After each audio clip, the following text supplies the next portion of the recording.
पदमन्दरेणोत्कटां तटस्थनवकानन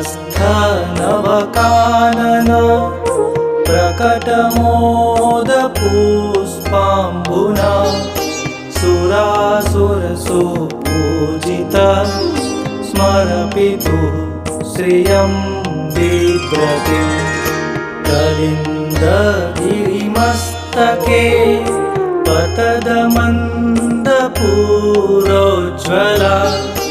विलासगमनोल्लसत् प्रकटगण्डशैलोन्नता सघोषगतिदम्